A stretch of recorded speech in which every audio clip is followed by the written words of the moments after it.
Buenas tardes, ¿qué tal? ¿Cómo andan? Bienvenidos y bienvenidas a la edición central de MBD Noticias en la pantalla de TV Ciudad, como siempre. ¿Cómo andas, Nati? Bien, ¿y tú, Martín? Todo bien. Todo bien, un día para reflexionar bastante. Eso mismo. Y vamos al tema destacado que tiene que ver con ese comentario, porque es el Día Internacional de la Eliminación de la Violencia contra las Mujeres, lo que generó distintas actividades y además habrá movilizaciones, entre ellas la marcha organizada por el colectivo Mujeres de Negro. En este marco, justamente organizaciones vinculadas a la lucha contra la violencia de género reclaman al gobierno mejorar los sistemas de respuesta. Según datos presentados hoy, hay 161 mujeres y 207 niños, niñas y adolescentes que fueron protegidos en los distintos dispositivos de atención 24 horas del Estado entre enero y septiembre de este año. Además, en 10 años, la violencia vicaria provocó la muerte de más de 20 niñas, niños y adolescentes. Dejamos planteado el gran tema de la edición de hoy, pero iremos por otros asuntos como siempre. Y los repasamos en titulares.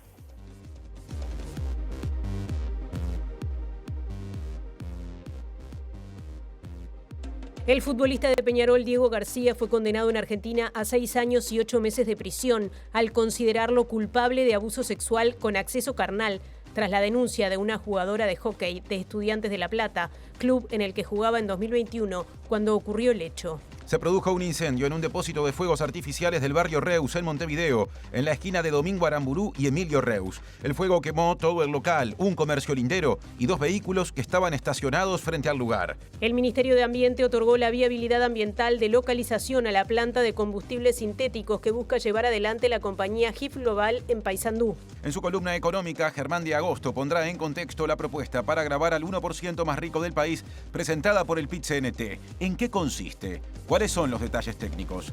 Cada 10 minutos una mujer en algún lugar del mundo fue asesinada por alguien cercano a ella en 2024, según un informe de Naciones Unidas difundido este 25 de noviembre en el marco del Día Internacional de Eliminación de la Violencia contra las Mujeres. El Supremo Tribunal de Brasil declaró firme la condena a 27 años de prisión para el expresidente Jair Bolsonaro por su responsabilidad en el intento de golpe de Estado tras las elecciones de 2022.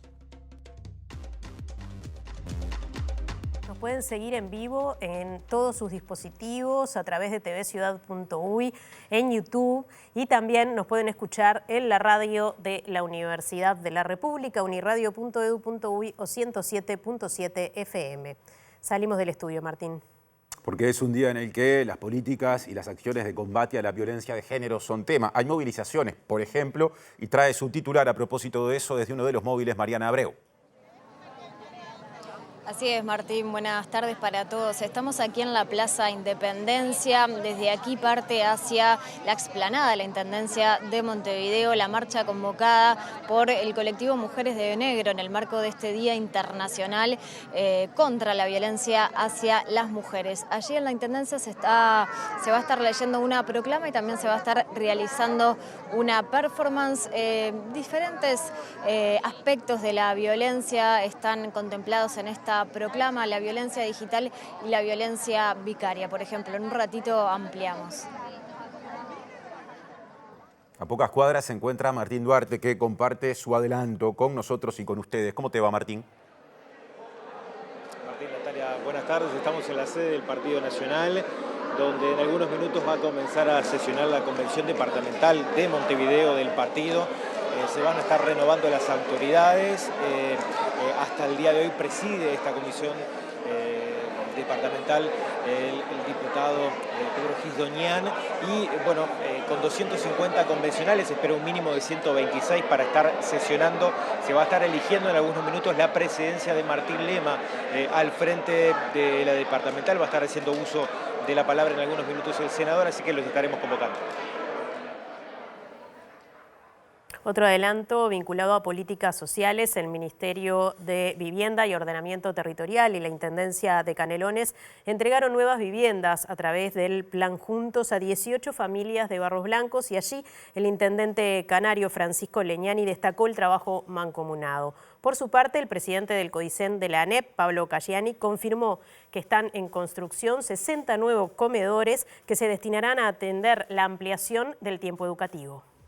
lo que estamos viendo es que esto requiere una lógica de cuidados bastante particular, es decir, que estén cuidados los gurises en esas diferentes tipos de propuestas y requiere alimentación. Es decir, estas intervenciones, 18, 50 y pico, un poquito acá, un poquito allá, y se van para Rivera, y se van para Artigas, y a Durano, y vuelven a Canelones, y Montevideo, de a poco vamos a hacer algo que fue lo que nosotros nos propusimos el día que asumimos. No administrar recursos económicos, sino venir a influir sobre la vida de nuestra gente. Ahora desarrollo informativo, empezamos por un tema que está vinculado al gran asunto del día. Les contamos que la justicia argentina condenó a 6 años y 8 meses de prisión al ahora ex futbolista de Peñarol, Diego García, por un delito de abuso sexual con acceso carnal cometido en ese país en 2021. La sentencia desencadenó la rescisión del vínculo entre el club y el jugador debido a que así lo establece una cláusula contractual. García quedó en prisión domiciliaria y usando tobillera electrónica luego del fallo del juez argentino Ezequiel Medrano del Tribunal Oral con sede en La Plata a cargo del caso. La causa se abrió tras la denuncia hecha por Clara Bulacio, una exjugadora de hockey de Estudiantes de La Plata, que en febrero de 2021 lo acusó de haberla llevado a un baño para golpearla y violarla durante una fiesta en la que había futbolistas de Estudiantes, donde García entonces jugaba, y un grupo de mujeres. La víctima celebró la condena en redes sociales y destacó que se haya hecho justicia en esta fecha, 25 de noviembre, Día Internacional de la Eliminación de la Violencia contra las Mujeres. Hoy hay un violador menos en la calle, uno menos en la cancha, escribió. También aseguró que aún trabaja para salir adelante, agradeció a sus familiares y amistades por acompañarla y dijo haber sufrido mucho y también haber luchado. Hoy mi historia de terror se vuelve un mensaje, escribió, para luego decir: quien hace el mal tarde o temprano siempre paga, no más impunidad, basta de abusos, basta de violencia. El futbolista condenado tiene 28 años y se desempeña como volante. Nació en Salto y a lo largo de su carrera jugó en clubes de Uruguay, Argentina y Ecuador. Llegó a Peñarol en enero cuando ya afrontaba el proceso penal, lo que motivó que la Secretaría de Género aurinegra recomendara no contratarlo. Sin embargo, el Consejo Directivo aprobó la contratación y decidió que el vínculo incluyera una cláusula de rescisión ante una eventual condena, que se ejecutó este martes. Esta tarde, el club emitió un escueto comunicado dando cuenta del desenlace. García fue uno de los futbolistas con más minutos durante este año y jugó como titular en la primera final del campeonato uruguayo, el clásico que terminó 2-2 el domingo pasado. Y la presidenta de la Secretaría de Género de Peñarol, Patricia López, señaló que es un día muy triste para el club por esta condena en Argentina a este jugador por este delito de abuso sexual. Valoró de todos modos la cláusula que se incorporó al contrato bajo recomendación o luego de la recomendación de la Secretaría de Género en enero de este año, justamente cuando García fue contratado por Peñarol, ya que es esa cláusula la que hoy lleva a que se rescinda el contrato. Un día durísimo, la verdad. Desde la comisión, desde la Secretaría de Género estuvimos desde la mañana temprano tratando con mucha ansiedad también, tratando de ponernos en contacto con las compañeras de Estudiantes de La Plata y tratando de ver cómo lograr tener información lo más rápido posible. Y bueno, nada, la realidad es que hoy por hoy se activó la cláusula que fue lograda hace unos meses atrás cuando se sabía que venía el jugador. Aclarar claramente que la Secretaría de Género en su momento, bueno, con los recursos que tenía y la información que contaba, dio una opinión al respecto, una recomendación, que es lo máximo que podíamos nosotras dar en ese momento, y ante la llegada inminente del jugador, lo que se pudo, lo que trabajamos en conjunto con el club y con los abogados del club fue poder hacer esta cláusula de rescisión de contrato. Había que esperar el fallo judicial y bueno, nada, el fallo judicial hoy en día condenó al jugador. El club activó la cláusula de su contrato y hoy en día el jugador ya no pertenece a la institución. Lo que nosotros pedimos en ese momento, en esa carta al Consejo Directivo, fue tener prudencia y respeto en las declaraciones que se daban a la prensa, más que nada por resguardo a la víctima, porque todo el mundo habla y habló en su momento del jugador, pero nadie se puso en el lugar de la víctima también. Con Antel Empresas estamos del mismo lado del mostrador.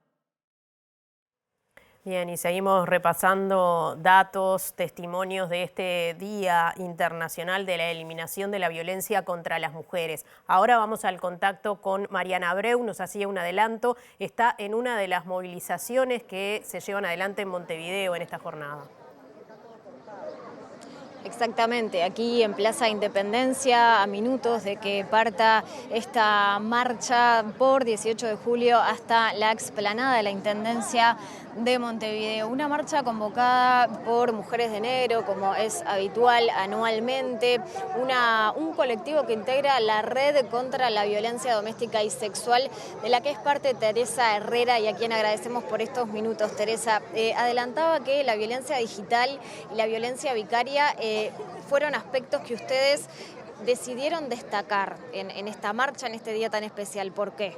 Bueno, siguiendo los lineamientos de ONU Mujeres, en el caso de la violencia digital, las personas no necesitan que expliquemos cómo las redes en realidad es un lugar donde se ataca en forma permanente a las mujeres, diciendo cosas atroces acerca de nosotras, mucho más de las mujeres activistas, ¿no? O las mujeres políticas, etc.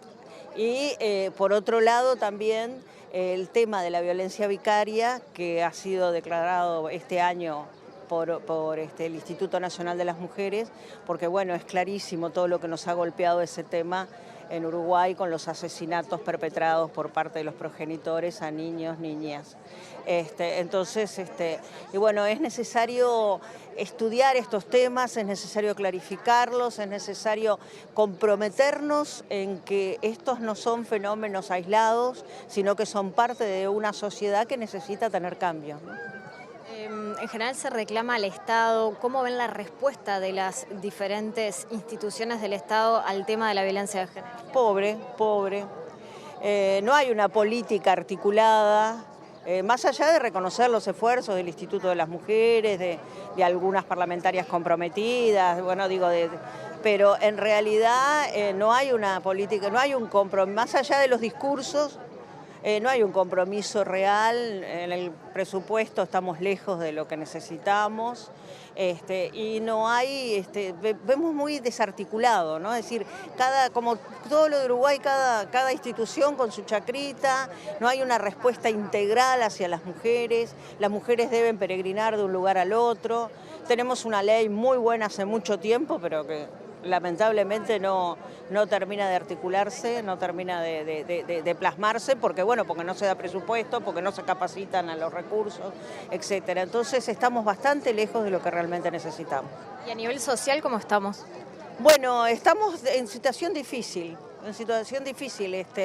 Nosotros hace poco terminamos en la Universidad CLAE un estudio sobre denuncias falsas, y sobre todo en base a que la gente pensaba que en este país que estaba lleno de denuncias falsas en violencia de género, y no era cierto, y no había ningún estudio, y bueno, nosotros hicimos un estudio, y en realidad las denuncias falsas son insignificantes, ¿no?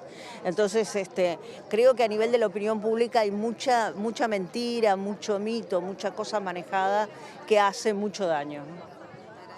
Por estos minutos, Teresa, antes de que parta la marcha, los volvemos a convocar en un ratito, compañeros. Gracias, Mariana y resto del equipo. Quedamos a la espera de esa convocatoria y seguimos abordando este asunto porque, según cifras oficiales presentadas por el gobierno, justamente teniendo en cuenta que hoy se conmemora el Día Internacional de la Eliminación de la Violencia contra las Mujeres, 161 mujeres y 207 niños, niñas y adolescentes recibieron protección en los distintos dispositivos de atención 24 horas entre enero y septiembre de este año. Y la directora del Instituto Nacional de las Mujeres, Mónica Xavier, apuntó a la necesidad de dar una respuesta integral y mejorar el trabajo entre los distintos organismos del Estado. Inmujeres recibió 2.013 casos nuevos de mujeres víctimas de violencia en sus 35 servicios de atención psicológica y legal. En total, las mujeres atendidas o en atención actualmente asciende a 5.278. En cuanto a los dispositivos de urgencia habitacional, Xavier señaló que desde enero a septiembre se atendieron 79 mujeres y 117 niños, niñas y adolescentes. Nosotros lo que podemos dar cuenta es de cómo asisten las mujeres una vez que resuelven encarar la situación, a ser atendidas desde el punto de vista psicosocial y con orientación legal. Tenemos situaciones de riesgo en donde desde el instituto tenemos la posibilidad de evaluar el riesgo y que las mujeres y sus hijas e hijos estén en lugares de protección. Y tenemos un servicio para varones que esencialmente tiene que ver con evaluar el riesgo frente a varones que han tenido la decisión judicial de portar tobilleras, pero el instituto en realidad lo que está más preocupado es por llegar a las mujeres que hoy no llegan todavía. Tenemos un potente organismo interinstitucional como es el Consejo Nacional de Género, creado por ley, que es el que hoy hace esta instancia, pero después en la respuesta específica cada organismo responde con su competencia y lo que tenemos que poder es ver si logramos esa interinstitucionalidad en la respuesta. Como todo es un proceso, ustedes saben que el Estado uruguayo es un Estado muy fragmentado, pero necesitamos hacerlo. Hoy estamos evaluando nuestros protocolos de actuación interinstitucional. Según datos de Naciones Unidas, Uruguay se encuentra entre los 5 países con peores tasas de femicidios de América Latina y el Caribe. El ministro del Interior, Carlos Negro, hizo énfasis en que la violencia vicaria en 10 años provocó la muerte de más de 20 niños, niñas y adolescentes. Y justamente durante la conmemoración del Día Internacional de la Eliminación de la Violencia hacia las Mujeres, dijo que la violencia vicaria es la, digamos, expresión más dura de la violencia de género. Contamos, desgraciadamente, con más de 20 muertes de niños, niñas y adolescentes en los últimos 10 años, pero quizás los episodios de este último año nos golpearon y nos abrieron definitivamente los ojos para ver este fenómeno como una expresión real, contundente y dramática, trágica de la violencia de género, que es quitarle la vida a un niño, a una niña, a un adolescente para hacerle daño a una mujer.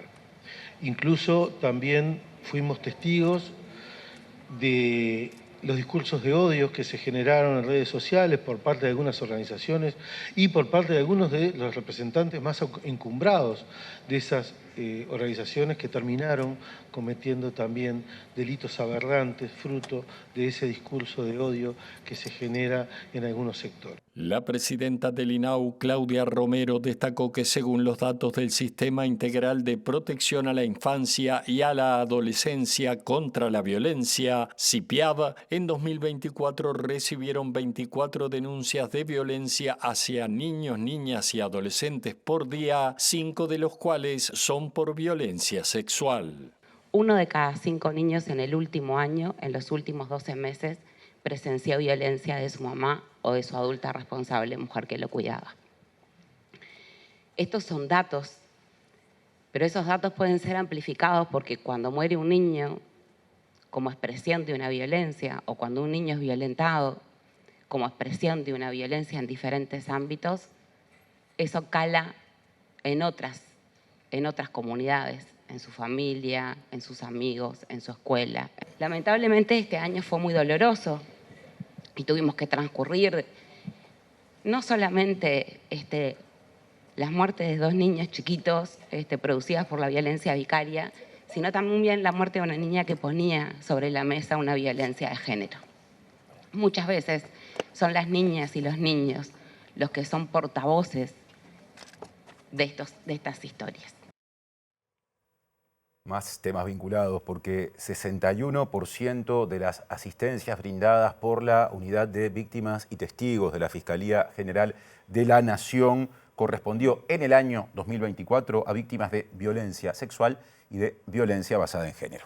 Así lo informó Manuela Reguera, directora de esa dependencia, quien agregó que en el presupuesto solicitaron 15 cargos de trabajo social y profesionales de la psicología.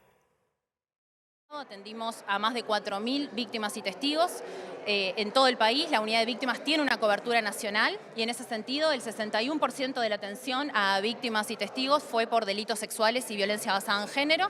Lo digo porque, bueno, hoy es una fecha en la que es relevante poder pensar en esto. Y bueno, hemos aumentado la demanda del año 2024 al 2025 en un 27%. Eso quiere decir que la unidad de víctimas está teniendo cada vez más participación en los procesos de atención y protección a las víctimas y testigos en la Fiscalía. En términos presupuestales, ¿cómo están? Bueno, nosotros solicitamos para el presupuesto que se está discutiendo 15 cargos más de trabajadores sociales y psicólogos, que son quienes llevan la atención directa de las víctimas y los testigos. Y bueno, estamos aguardando las resultancias de esa solicitud. Presenta UTE, porque en UTE creemos que todo lo que das vuelve. Por eso creamos el Plan Redondo. Bien, nos vamos a la Convención Departamental Nacionalista, donde está Martín Duarte con entrevista allí. Adelante, Martín. Bueno, compañero, está sonando el himno en este momento, está comenzando esta convención del Partido Nacional Departamental. Estamos junto al senador Martín Lema, que va a ser proclamado en algunos minutos presidente de la departamental. Bueno, Martín, un momento especial porque está sonando el himno, pero bueno, sí. ¿Qué características tiene también esta definición que está tomando la convención? Bueno, primero para mí representa un verdadero honor presidir la departamental del Partido Nacional de Montevideo. Hay un enorme equipo de diputados de Montevideo, de ediles, 2 alcaldesas sensacionales, concejales y mucha militancia. Y hay 2 objetivos claros. Por un lado, estar permanentemente presente en ida y vuelta con los montevideanos, en una combinación de temas nacionales y departamentales, porque la gente no discrimina por carpetas temas nacionales o departamentales. El que espera el ómnibus quizás para ir al hospital, a la jefatura, al juzgado, a la escuela. Entonces, ahí hay una combinación de aspectos que dependen de lo departamental y otros que dependen de lo nacional. Por eso es que tiene que tener un enfoque integral. Nosotros somos bastante críticos o tenemos un estilo distinto al que actualmente se conduce la Intendencia de Montevideo. Lo que te decía, nacionales. Hoy el intendente Mario Vergara debería estar ocupándose en golpear puertas en el Ministerio del Interior por la inseguridad creciente que se da en Montevideo. Porque si preocupa a los montevideanos, tiene que preocupar al intendente, y no lo vemos que está haciendo eso. Está hablando de otros temas que no tienen que ver con la preocupación de los montevideanos, o problemas que se están dando en las policlínicas y en los hospitales de Montevideo. No son competencia directa, pero quien es el máximo representante de los montevideanos se debería ocupar. Y en temas departamentales, hoy es más de lo mismo. Vemos que siguen las excusas de siempre, que se siguen presentando planes. Hoy se presentó en la Junta otro plan de recolección, y lo que los montevideanos necesitamos no es que se sigan presentando planes, es que levanten la basura, que sea eficiente. Ya lo hemos dicho, debería tercerizarse el sistema de recolección. Con el tema del casino municipal, que se van millones para tapar el agujero, el intendente amaga, habla del diálogo social para cerrar un casino. Hay que cerrarlo, porque lleva recursos, porque lleva atención, porque no le aporta absolutamente nada a los montevideanos. Por lo tanto, esta departamental va a suplir la ausencia, o va a intentar suplir la ausencia clara de un gobierno departamental que, más allá de estar gobernado por el mismo partido político 35 años y 6 meses, sigue pasando los mismos problemas. Y hay un segundo objetivo. Y el segundo objetivo es aportar para ganar las elecciones 2029 y 2030. ¿Usted siente que esto es un respaldo también para una candidatura pensando en el 2030? Incluso en ese modo, más allá de que quizás es un matiz, pero es un modo campaña, este tipo de declaraciones, ¿no? Los proyectos políticos serios que se quieren presentar como verdaderas alternativas no pueden hacer 6 meses antes de una elección. En lo nacional hay mucho para contribuir con el enfoque que recién les comentaba, con un enfoque integral a las elecciones del año 2029. Y lo que tiene con el año 2030, Montevideo no se cambia en una elección. pero sí si se genera una alternativa a través de un proyecto político que no pueden hacer 6 meses antes, tienen que hacer desde ya, porque hay vocación de gobierno, hay vocación de cambiar lo que es el estado de situación de la capital. Tenemos muchas ganas, tenemos un gran equipo, tenemos muchas ideas y tenemos la total determinación de, aparte del trabajo cotidiano, de buscar ganar las elecciones 2029 y 2030, porque para verdaderamente transformar hay que ganar. ¿Cuándo piensa dedicarse? Y para ganar hay que creer, y nosotros creemos que se puede. ¿Cuándo piensa dedicarse full time al tema Montevideo, pensando en una posible renuncia a la banca del Senado? No, pero son cosas totalmente distintas. Acá hay un complemento a las actividades, porque aparte, como senador en Montevideo, por la cantidad de gente que hay, muchos de los proyectos que presentamos y de las acciones que llevamos adelante representan a una cantidad de montevideanos. Y lo que yo te decía, es una combinación de temas nacionales y temas departamentales. Vemos que en Montevideo están avanzando una cantidad de problemas que preocupan y el intendente no se ocupa de representar a esos montevideanos. Vemos que a nivel departamental seguimos con los mismos problemas. Entonces, vaya si será necesario un proyecto político que pueda brindar una alternativa confiable a los montevideanos. Muchas gracias, muy amable. El senador Lema, bueno, pasaba, ustedes habrán escuchado la banda sonora primero de lo que es el himno nacional, luego la marcha del Partido Nacional, pero bueno, con algunos aspectos de definición acerca de lo que se va a votar ahora. Les recordaba que la convención está conformada en este caso por 250 personas que van a estar brindando su voto para que Pedro Gis Doñan deje la presidencia de este órgano y pase a ser Martín Lema a partir del día de hoy el presidente de la departamental de Montevideo del Partido Nacional. Presenta Mercado Agrícola de Montevideo, en el corazón de un barrio donde late la ciudad. Mercado de Historias. Mercado de Historia.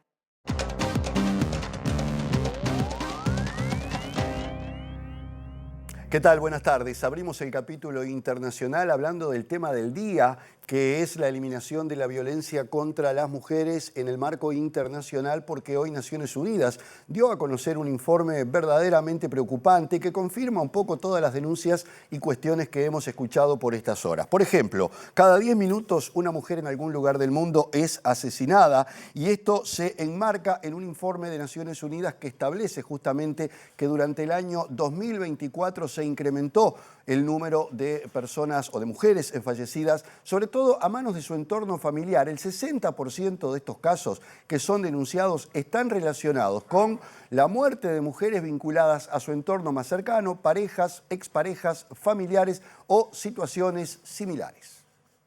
En todo el mundo, las mujeres se enfrentan a una creciente ola de amenazas.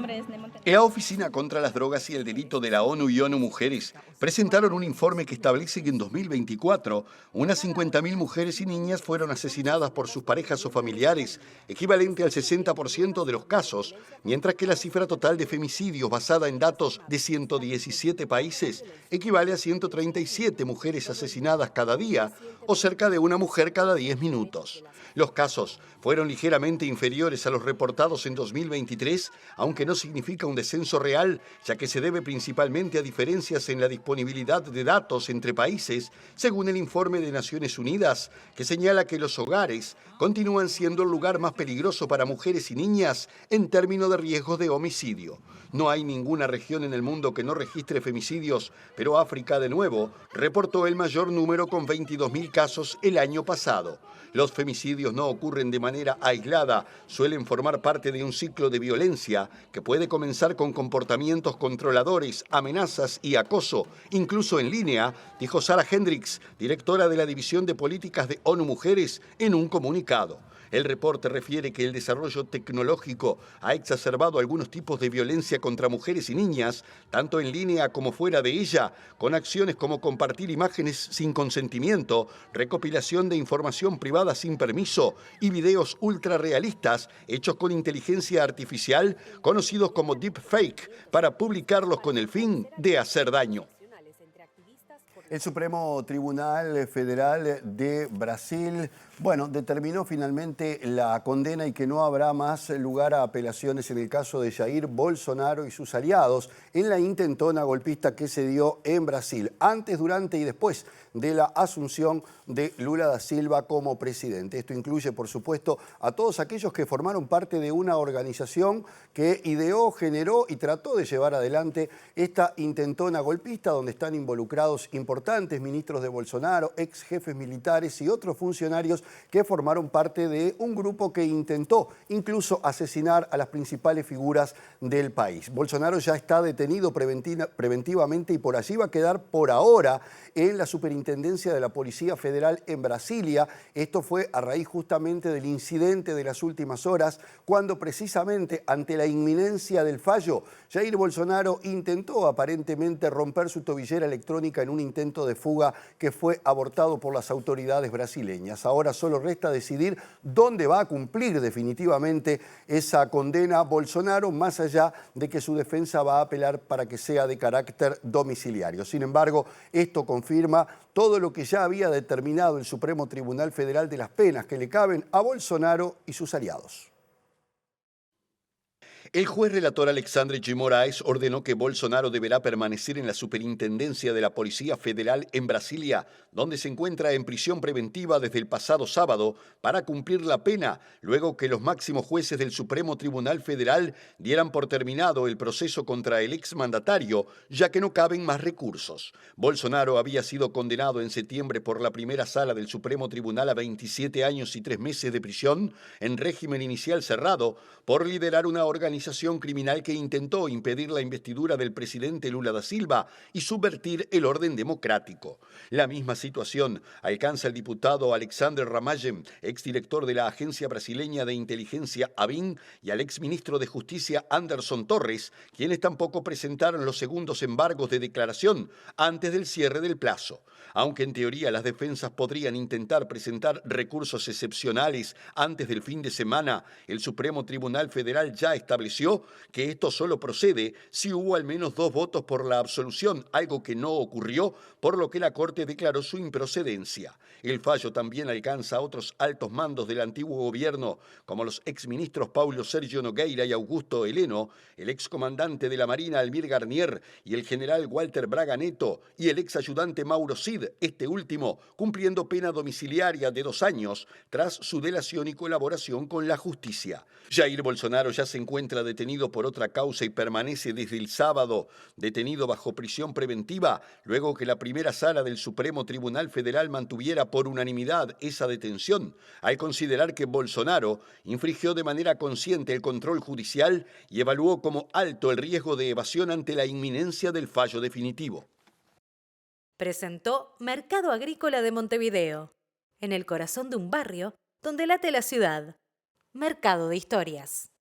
Mercado de Historia. Ahora retomamos la agenda local para contarles que el Ministerio de Ambiente otorgó, atención, la autorización para la localización de la planta de combustibles sintéticos que proyecta en territorio del departamento de Paysandú la multinacional GIF Global. La resolución denominada de viabilidad ambiental de localización lleva la firma del Director Nacional de Calidad y Evaluación Ambiental, Alejandro Nario. La ubicación de la planta de GIF Global en Paysandú recibió críticas de movimientos de vecinos, vecinas y autoridades políticas de la ciudad argentina de Colón, en la provincia de Entre Ríos, cercana a la capital sanducera. Fuentes del Ministerio de Ambiente explicaron a MBD Noticias que esta autorización es un primer paso para la concreción del proyecto de hidrógeno verde, pero no se trata de un aval definitivo. Ahora la empresa tiene 10 días para presentar el estudio de impacto ambiental que pasará a análisis de la Secretaría de Estado. Según consignó El Observador, la resolución de ambiente plantea que el proyecto está clasificado como categoría C, que refiere a iniciativas que pueden producir impactos ambientales negativos significativos, más allá de que se pueda prever medidas de mitigación y prevención. Presenta Asociación de Funcionarios Portuarios. Hacete socio y accederás a beneficios exclusivos como colonia de vacaciones, préstamos, servicios de la salud, tienda online con precios exclusivos y mucho más.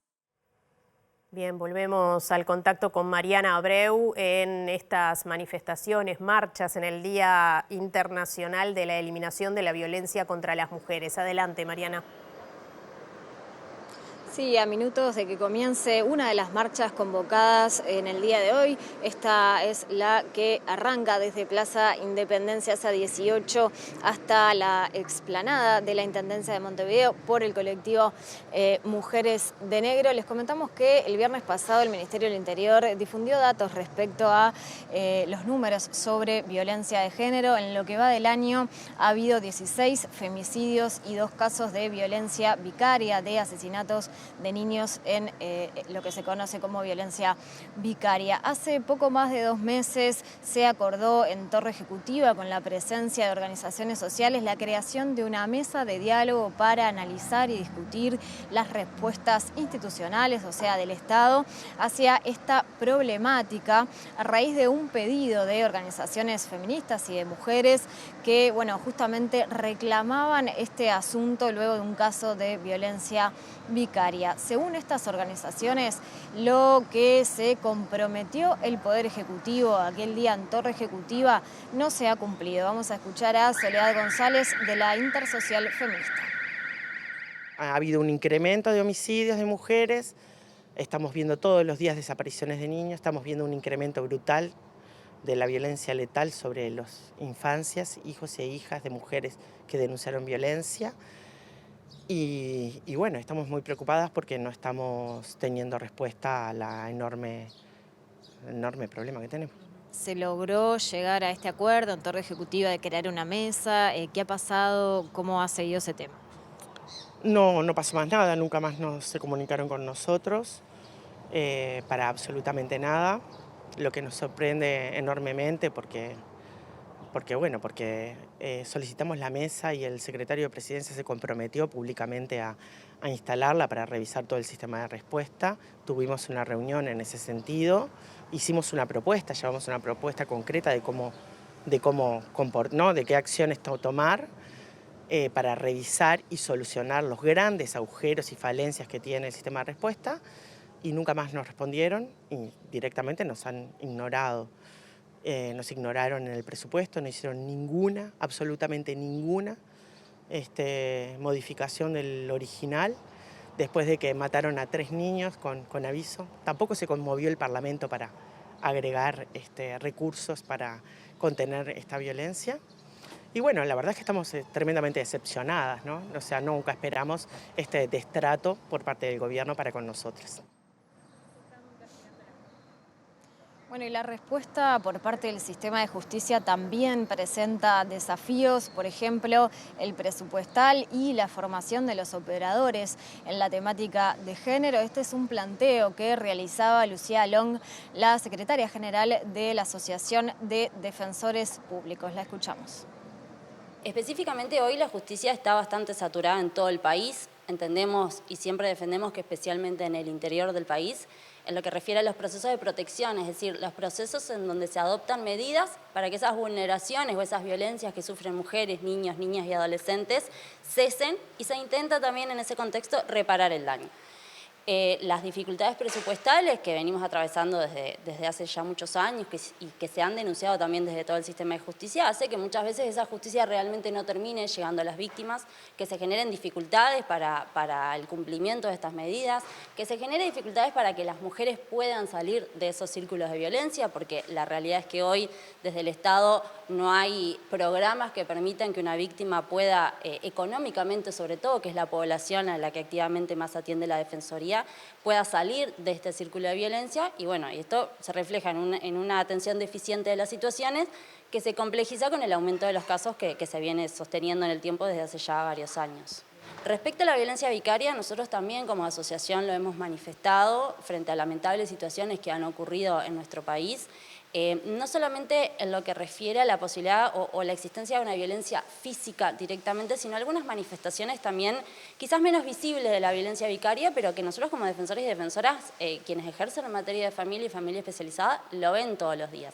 Y me refiero a cuestiones, por ejemplo, a utilizar el no pago de la pensión alimenticia como forma de ejercer violencia respecto a la mujer a través de los niños, niñas, adolescentes o hijos o hijas que tengan en común, que es una de las cuestiones que hemos relevado desde el punto de vista cualitativo, que implica que una víctima de violencia quizás no pueda dejar su hogar. Bueno, ahí estaba la violencia patrimonial, la violencia vicaria, varios aspectos de la violencia hacia las mujeres y la violencia de género. La violencia sexual es otra de las dimensiones de esta problemática, por eso hablamos con el proyecto ICOBE, que es un colectivo de sobrevivientes de violencia sexual. Ellas, en la línea de los defensores públicos, planteaban la falta de especialización, la falta de formación en esta temática y también proponen que no prescriban los delitos sexuales. De hecho, un proyecto de ley que está a estudio en el Parlamento contempla este reclamo. Vamos a escuchar al proyecto ICOBE. Se estima que hay un promedio de 30 años desde que ocurrió la violencia sexual para en la adultez poder recordarlo, identificarlo y si ahí se quiere denunciar. Y suele pasar que ya prescribió ese delito. Ese me parece que es la primera barrera. Y en segundo lugar, la poca o nula formación que tienen los profesionales que suelen tomar la denuncia de formación de violencia en género o de situaciones basadas en lo que es el trauma y cómo funciona para poder entender, no pedir, por ejemplo, un relato coherente y correcto, preciso de cómo sucedieron las cosas. Tampoco hay información de parte de quienes acompañan a esas niñeces y adolescencias como para poder acompañar. Muchas veces están bastante desconcertados y no saben hacia dónde ir. Por más de que hay mapas de ruta y hojas de ruta de cómo seguir, a veces no se sabe cómo hacer el acompañamiento. ¿Qué tipo de consecuencias puede tener para una persona que atraviesa este tipo de violencia cuando se pone en duda el relato? Eso creo que tiene mucha consecuencia en cuanto a la salud mental, porque genera ansiedad, depresión y sabemos que son situaciones que de por sí son muy comunes en la población y sobre todo más en las personas que son sobrevivientes y muchas veces terminan en intentos de autoeliminación o en suicidios justamente por estos motivos. Y la sociedad es bastante revictimizante y violenta en ese sentido. Tenemos que poder cambiar nuestra mirada y confiar en la palabra del otro. Les contamos que se produjo un incendio esta mañana en un local de venta de fuegos artificiales ubicado en el barrio montevideano Reus y esto motivó una intervención de la Dirección Nacional de Bomberos que además informó acerca de lo ocurrido. El local, de unos 80 metros cuadrados y 2 pisos, está ubicado entre las calles Domingo Aramburú y Reus, hasta donde el personal de bomberos llegó por la mañana para iniciar las tareas de extinción del fuego. Se trabajó con 2 camiones cisterna del cuartel Centenario, 2 dotaciones del destacamento de Centro Cordón y una del destacamento de Maroñas. Dadas las dimensiones del incendio y que el local se encuentra en una zona comercial y residencial, se evacuaron las viviendas linderas.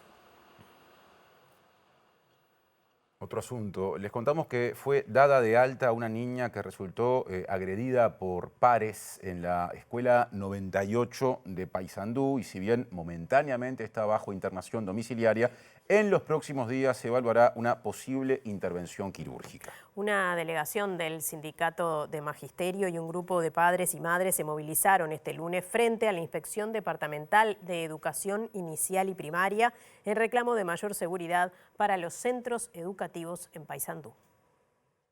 La abogada Gabriela Beneventano relató que Valentina presenció un episodio de violencia de 2 niñas golpeando a una compañera nueva de la escuela y decidió intervenir y separar a las niñas ante lo que recibió una amenaza de las agresoras de que sería golpeada al día siguiente, lo que se concretó. Por suerte Valentina ayer salió de alta, está en su domicilio.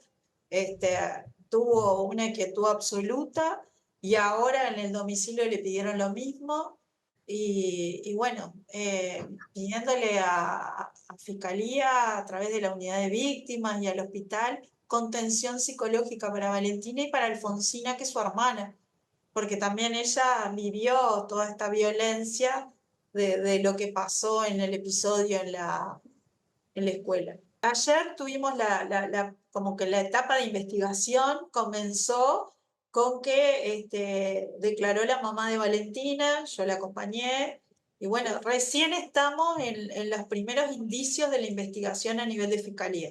Por suerte, a nivel de familia, ya se tomaron las primeras medidas también de cautelares, de no acercamiento, y ahora, ayer en la misma mañana, la madre me informa que tenía una reunión en primaria, y bueno, la acompañé, y ahí estaban todos reunidos, todos los inspectores de primaria de Paysandú, en donde, bueno, se le dio como una seguridad a la mamá de Valentina en el hecho de que, bueno, se van a tomar más precauciones en esta escuela, en los recreos, va a haber mayores que vigilen estos recreos, va a haber más seguridad en cuanto a la entrada en el local de la escuela. Hay un muro que era muy bajo, lo van a hacer más alto para que los niños tengan otro control. Y el presidente del CODICEN de la ANEP, Pablo Caggiani, confirmó que están en construcción 60 nuevos comedores para educación media básica que estarán prontos en marzo de 2026. Y se destinarán a funcionar de la mano con las políticas de extensión del tiempo educativo que van a abarcar a 100.000 estudiantes. Una de las propuestas es duplicar la extensión del tiempo educativo, tanto en primaria como en media básica, y eso llevó a que a principio de la administración se aprobara un conjunto de grupos de trabajo, hojas de ruta. Una es la extensión del tiempo educativo.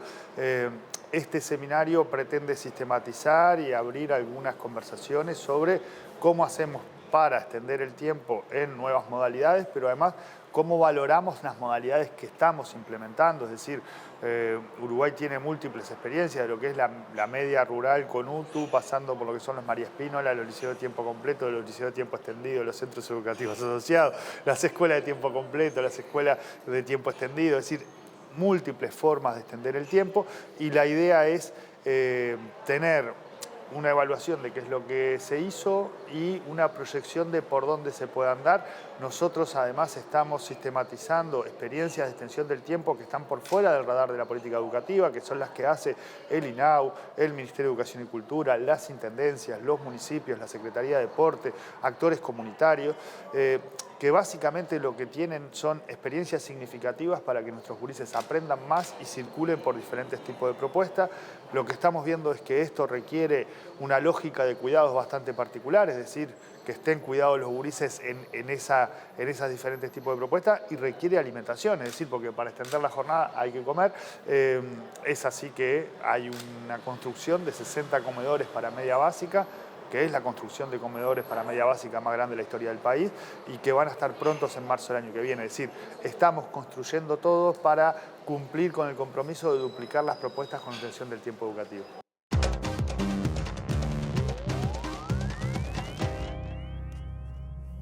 El PIT-CNT propone aplicar una sobretasa al impuesto al patrimonio de las personas físicas como forma de obtener recursos para financiar políticas contra la pobreza infantil y adolescente. Es un buen tema para ser abordado en este espacio de Columna Económica que, como todas las semanas, estamos abriendo, y que lo tendrá justamente como encargado responsable de la explicación a nuestro compañero Germán de Agosto. ¿Cómo anda, Germán? ¿Todo bien, Tincho? Todo bien.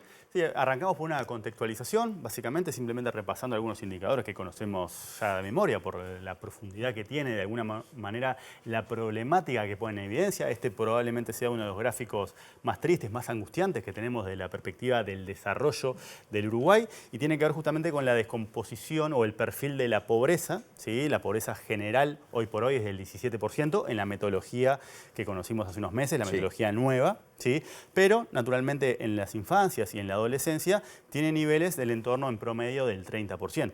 ¿Sí? En particular, en menores de 6 años, justamente 1 de cada 3 niños nace en un hogar pobre, y eso nos deja, desde el punto de vista, cuando miramos así en términos absolutos para Uruguay, ya es un dato que llama muchísimo la atención, dada la imagen ¿sí? O el desempeño que tiene Uruguay en otro conjunto de indicadores de bienestar, ¿sí? Y socioeconómicos, pero también en términos relativos, porque vos cuando comparás con América Latina, Uruguay es efectivamente el país con la tasa de pobreza infantil menor, o si querés también de adolescencias, pero cuando mirás lo sobrerepresentado que están justamente este conjunto de la población en los indicadores de pobreza, salta a la luz que somos el país con el perfil más infantilizado de pobreza, es decir, con la brecha más grande entre la pobreza de 0 a 17 años y la pobreza total, que en nuestro caso es de 2.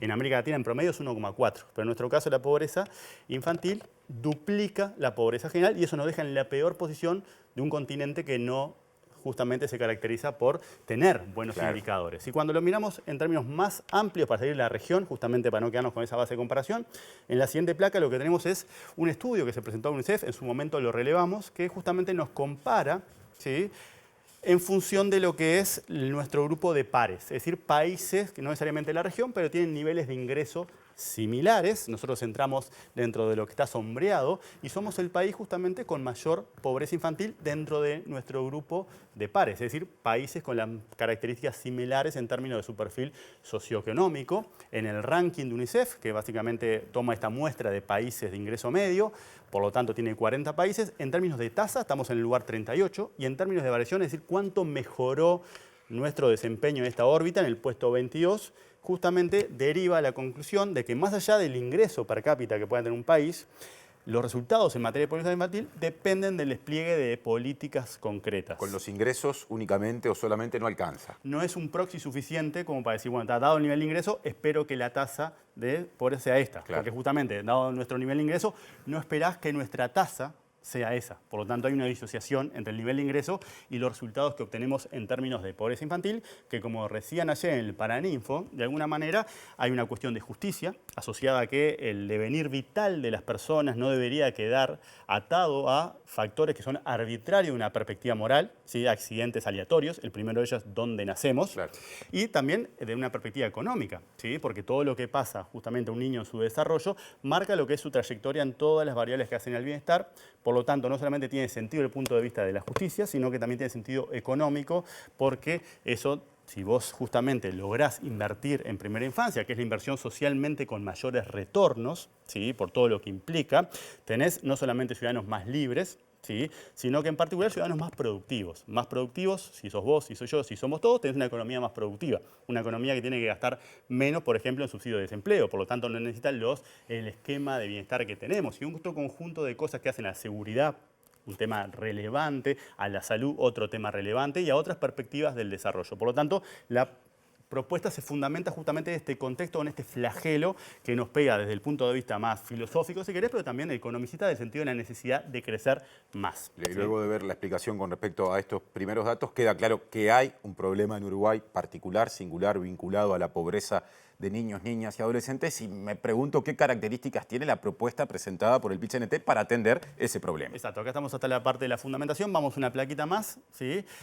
y avanzamos un poco seguimos en la contextualización, pero tiene que ver con el universo de personas que serían grabadas, básicamente 25.000 personas, cuyo patrimonio comienza en $1 millón, pero se extiende a patrimonios que superan los 1.000 millones de dólares, es decir, 25.000 personas, que concentran, ¿sí?, entre un 37% y un 39% de la riqueza total.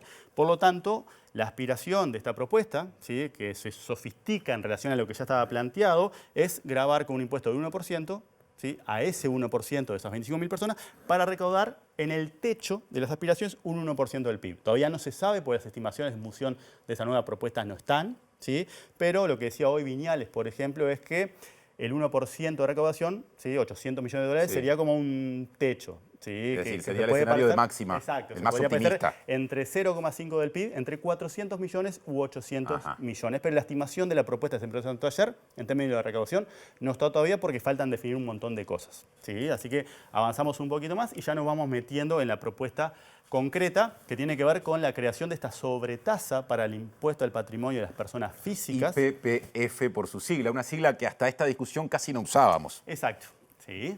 Y tiene que ver también con el peso que tiene el impuesto al patrimonio, es decir, esa ausencia del uso de esta sigla, ¿no? Sería anual y con destino específico, y es importante la consideración del destino específico porque lo aparta de otros impuestos, ¿sí? Básicamente el destino específico es justamente atender esta problemática mediante la creación de un fondo estatal para combatir la pobreza en este segmento tan importante de la población.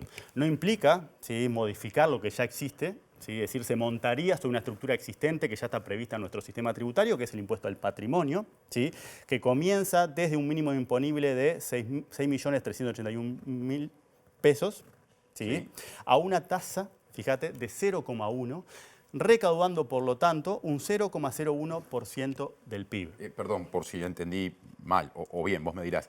Esto es lo que pasa actualmente con la aplicación del impuesto. Esa es la estructura actual, ¿no? Bien. El mínimo no imponible, la tasa a la que está grabada y la recaudación que tiene en un sistema tributario que, como hemos discutido en otras ocasiones, está sumamente recostado sobre impuestos como el IVA, que son naturalmente regresivos, no cumple una función distributiva.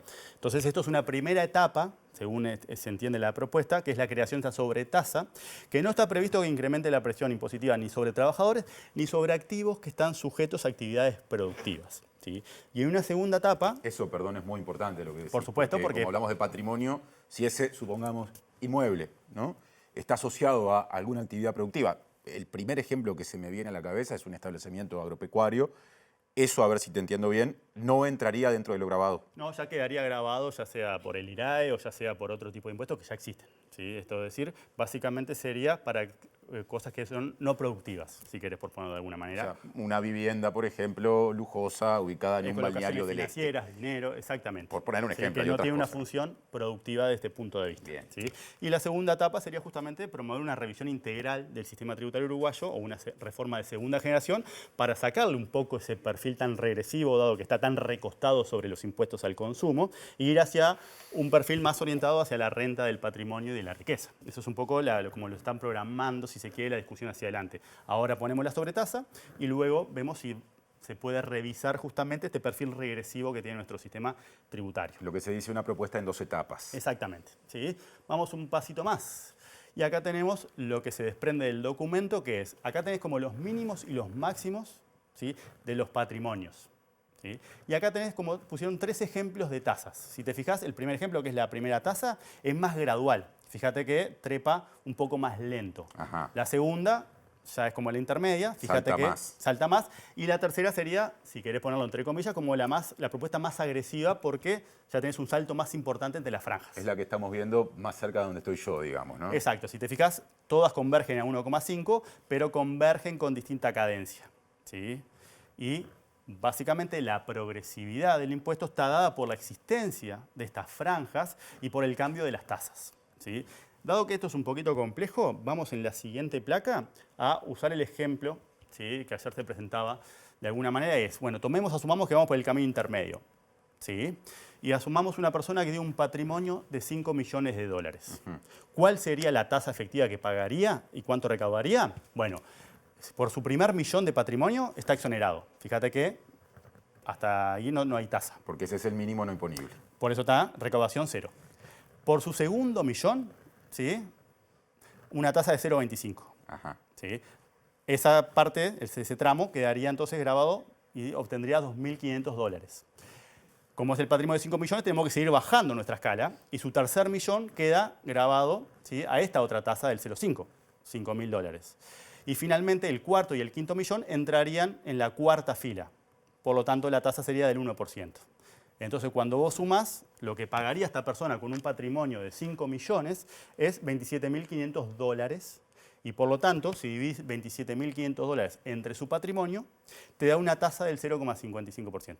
Es un poco distinto a esa discusión del 1%. Sí, claro. Justamente la progresividad hace que la diferencia se acentúe cuando vos te vas moviendo hacia abajo. ¿Sí? O hacia arriba en el patrimonio. Lo del 1% era una forma de simplificar una discusión que ahora tiene un insumo mucho más preciso. Naturalmente, algunos van a quedar con el 1%. Una vez que pasen por toda su tabla, dado que acá es un ejemplo de 5 millones. ¿No? Si estamos hablando de 100 millones, naturalmente, todo lo que va a quedar grabado, otra tasa. Bueno, ¿sí? En Uruguay dicen que hay 2.000 millonarios, si no me equivoco. Por eso decíamos, sabemos que la puerta la abrís para entrar a este club del 1% en 1 millón, pero no la cerrás pasando los 1.000 millones de dólares. Claro. ¿Sí? Entonces, vamos un poquito más y acá tenemos justamente la gráfica de lo que serían esas 3 tasas que son hoy alternativas razonables que están proponiendo como para alentar la discusión, no es como que para fijar la discusión. No te interrumpo más porque tenemos que ir redondeando, así que dale tranquilo hasta el final. Está, pero fíjate que acá simplemente lo que estamos expresando de cómo va cambiando la progresividad a medida que vos te movés, ¿no? Hay 3 colores porque estamos hablando de 3 tasas, si querés nos quedamos con la tasa 2, la roja.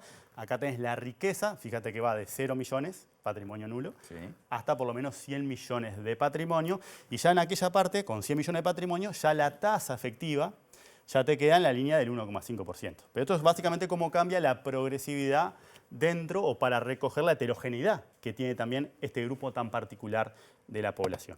¿Sí? Y solamente para terminar, en la última placa tenemos la misma lógica, es decir, expresar las 3 tasas o las 3 propuestas que hoy están sobre la mesa en términos de cuál es el monto que obtendrías del impuesto. ¿Sí? En el caso acá tenemos lo mismo, la riqueza millones de dólares, y a medida que vos cortás una con la otra, lo que te da es cuánto se recaudaría. Nuestro ejemplo de 5 millones de dólares de patrimonio daba 27.500 dólares. Es un poco lo que está expresado de alguna manera en esta gráfica. Y esto es por ahora lo que conocemos de esta propuesta, que nos va a dar insumo para seguir discutiendo, más allá de que, por ejemplo, Martín Valcorba ya descartó la posibilidad de ir por este camino, pero bueno, es una discusión que renace, si se quiere, porque había comenzado el 1 de mayo, y ahora tiene una propuesta más tangible, más técnica, más académica, ¿sí? Más razonable, como para discutir a ver si efectivamente logramos encontrar un mecanismo que sea capaz de revertir este flagelo que tenemos, que es clave desde el punto de vista de la justicia y es clave desde el punto de vista del futuro productivo del país. Clarito, Germán, muchas gracias por esta primera aproximación. En todo caso, más adelante lo estaremos retomando porque va a seguir la discusión. Hasta la próxima. Hasta la próxima, Tincho. Ahora salimos del estudio de TV Ciudad porque convoca a Mariana Abreu, centro de Montevideo.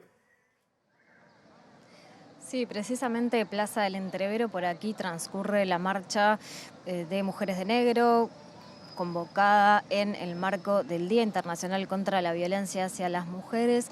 Una marcha que transcurre en silencio, como es habitual. Es la tercera marcha que organiza este colectivo de forma anual y se destaca la presencia de varias figuras políticas. He contado 3 ministras: Sandra Lasso, Fernanda Cardona, Lucía Echeverri, está la ex vicepresidenta Beatriz Argimón, algunas legisladoras, autoridades de la Intendencia de Montevideo, entre otras. Por supuesto también sociedad civil, público en general, niños, niñas, mujeres, varones. Estamos avanzando hacia Plaza Cagancha, en donde también se convocó otra manifestación, en este caso por el colectivo Vía 8M. Los vamos a dejar con las imágenes de nuestro compañero Sebastián Baqueta.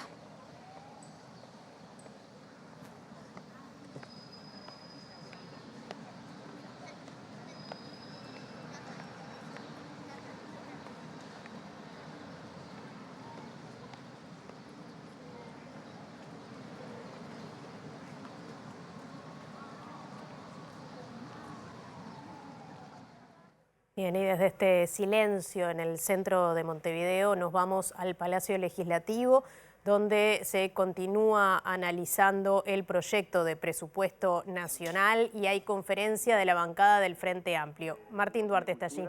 Que recién iban a percibir un incremento de su partida en el año 2000.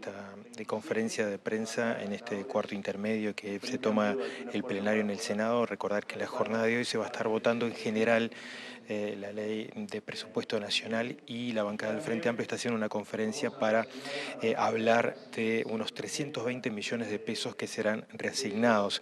En particular, 2 de los ítems que está desarrollando ahora el senador Daniel Caggiani tienen que ver con seguridad, donde se va a destinar alrededor de 30 millones de pesos para fiscalía, para crear también una segunda fiscalía y atender la situación de los operadores penitenciarios. Y luego un segundo foco vinculado a la discapacidad.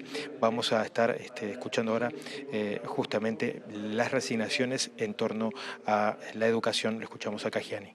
Esto quiere decir nuevos cursos en UTU, sobre todo en el interior del país.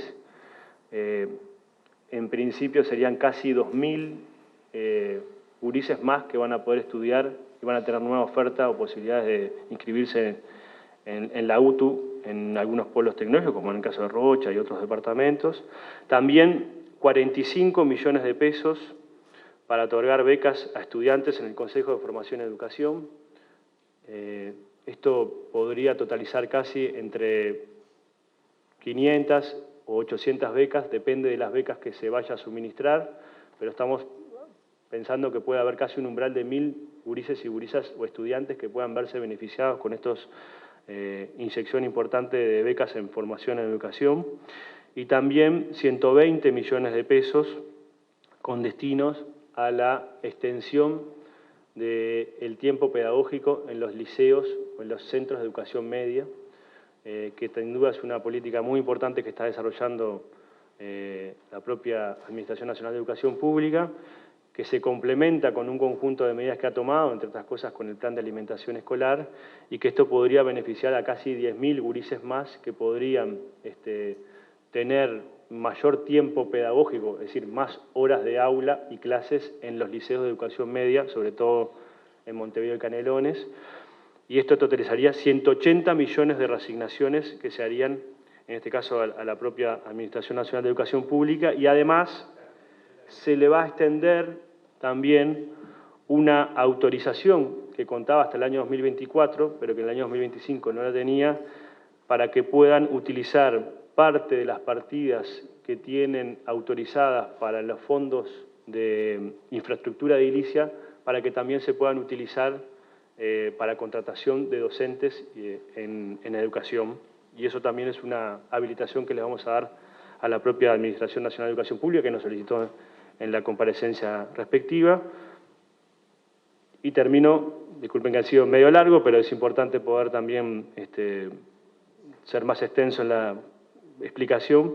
20 millones de pesos más a la Universidad Tecnológica del Interior del país, que también va a terminar por lo menos fortaleciendo el despliegue de la UTEC en todo por lo menos en la mayoría de los departamentos del interior, y sobre todo la oferta educativa en un conjunto importante, entre ellos en el departamento de Rivera, como nos habían solicitado.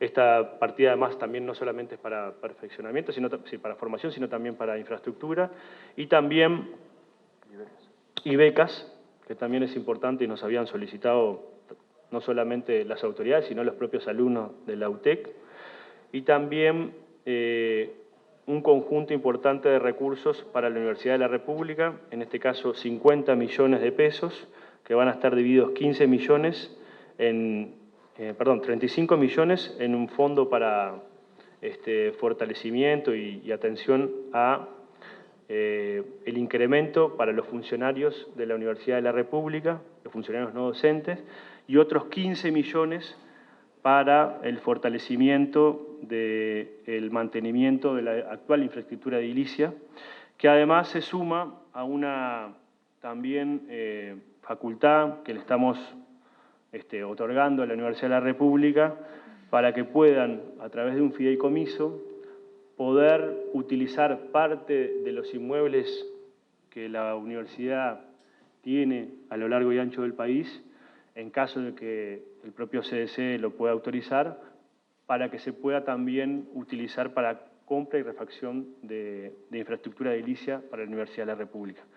En todas esas reasignaciones estamos hablando de casi 320 millones de pesos que la bancada del Frente Amplio ha planteado en el Senado de la República, que se suman a las casi 700 y pico de millones de pesos que se habían reasignado en la Cámara de Diputados, casi 770 millones, lo cual estamos haciendo una reasignación total desde el presupuesto que vino desde el Poder Ejecutivo hasta hoy de casi 1.100 millones de pesos, que se han hecho con el esfuerzo de todos los ministerios, que también han cedido parte de sus recursos, pero también con el trabajo tanto de los diputadas y diputados del Frente Amplio como de los demás partidos que le han votado, como también de los senadores y senadoras. Así que para nosotros era muy importante poder también transmitirlos. Esto se ha conocido públicamente, pero no se había hecho una conferencia para transmitirlo, y me parecía que también era importante a todos los senadores y senadoras que también lo podamos comunicar.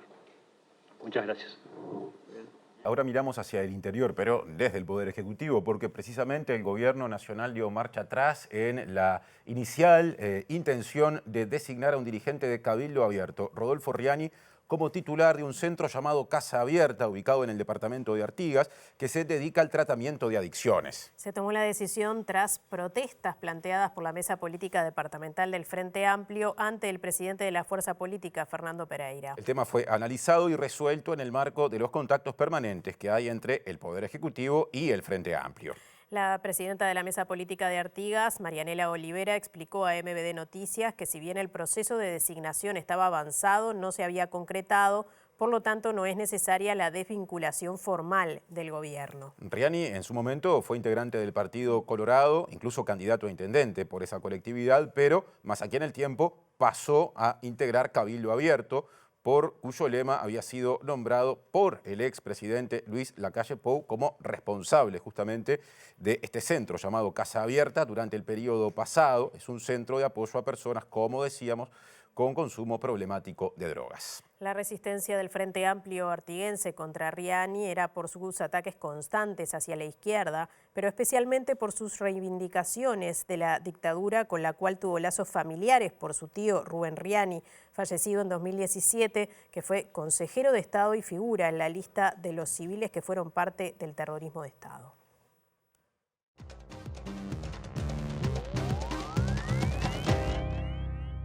Bien, retomamos el capítulo internacional para contarles que el ministro de Relaciones Exteriores de Israel, Gideon Sa'ar, está visitando la República Argentina en el marco de una visita regional que ya lo llevó a Paraguay, donde se reunió con el presidente Santiago Peña. En Buenos Aires, el ministro de Exteriores argentino, el ministro de Exteriores israelí, que hoy se reunió con el presidente argentino en la Casa Rosada, tiene previstas varias actividades, entre ellas participar en un homenaje a las víctimas de los actos terroristas contra la Embajada de Israel en 1992 y de la AMIA en el barrio de Once en 1994. Además, según dijo Gideon Sa'ar, la intención de esta visita es estrechar aún más las relaciones que tienen Argentina e Israel, que se han incrementado con la llegada de Javier Milei al poder, quien incluso ha anunciado que el año que viene podría trasladar la embajada de Argentina en Israel hacia Jerusalén. Un acto político que convalida de alguna manera, bueno, justamente lo que Israel entiende es su histórica capital.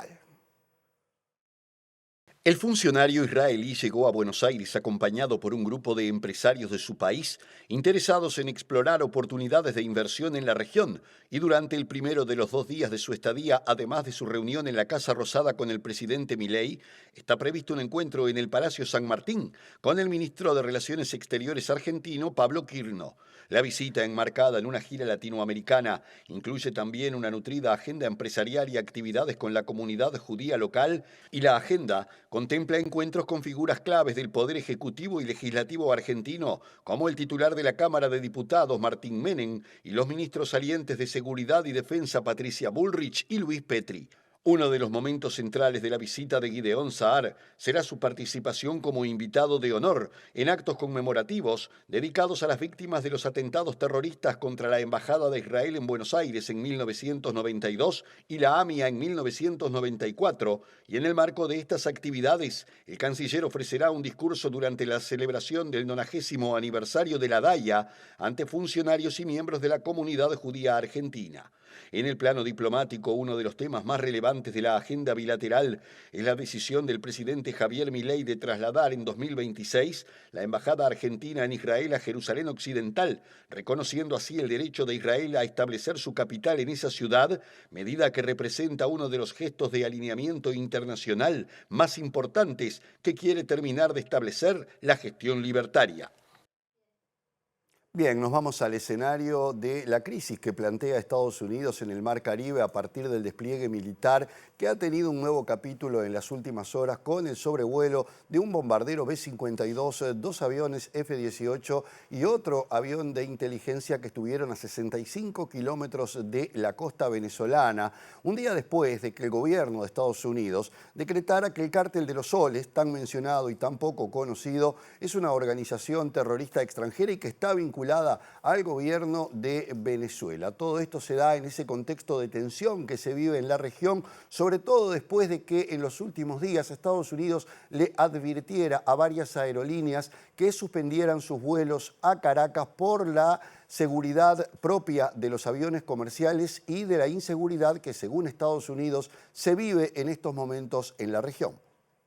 El sobrevuelo en aguas del Caribe entre las costas venezolanas y la isla de Curazao, según la página de rastreo de vuelos Flightradar 24, tuvo lugar horas después de que el Departamento de Estado designara oficialmente al llamado Cártel de los Soles como organización terrorista, grupo que vincula al gobierno de Nicolás Maduro y que rechaza Caracas en forma reiterada. Al menos un bombardero B-52, 2 cazas F-18 y otra nave de control de operaciones de Estados Unidos sobrevolaron a 65 kilómetros de las costas venezolanas. Hasta este año, la etiqueta de organización terrorista extranjera se había reservado para grupos como el autodenominado Estado Islámico o Al-Qaeda, que utilizan la violencia con fines políticos, pero la administración de Donald Trump la aplicó en febrero a 8 organizaciones criminales latinoamericanas involucradas en el narcotráfico, tráfico de migrantes y otras actividades. La presencia de las aeronaves estadounidenses cerca de aguas venezolanas también coincide con la visita del jefe de Estado Mayor de Estados Unidos, Dan Kane, a países de la región como Trinidad y Tobago y Puerto Rico para abordar medidas frente al narcotráfico, flagelo con el que Estados Unidos apunta a justificar posibles acciones en Venezuela. Mientras crecen las presiones, se conoce que el mandatario estadounidense baraja una conversación directa con el presidente venezolano Nicolás Maduro, según fuentes citadas por el portal de noticias Axios, aunque según el reporte, la comunicación, que sería mediante llamada telefónica, aún está en fase de planificación, por lo que la fecha no ha sido concretada. Último bloque de esta edición que da para poco. Sí, pero para el pronóstico del tiempo seguro. Viene con adelantos de verano, me animo a decirles, y empiezo a repasar la letra de Inumet para mañana, miércoles 26 de noviembre, Montevideo y área metropolitana. Por la mañana se espera que el cielo esté claro y algo nuboso, y por la tarde y la noche lo mismo. Las temperaturas extremas pronosticadas, atención, son una mínima de 16 grados y una máxima de 30. Y el jueves 27, que aumenta la temperatura, en la mañana estará algo nuboso y nuboso, pero en la tarde nuboso con periodos de cubierto y probable formación de tormentas. La temperatura máxima será de 32 grados, sí, 32, y la mínima 16. Con estos números estamos llegando al final de la edición central de MBD Noticias. Ya empieza el lado B y a su término vuelve MBD Noticias en formato en síntesis. El reencuentro mañana será a las 8, a las 13 y a las 18:30. Gracias por estar. Hasta mañana.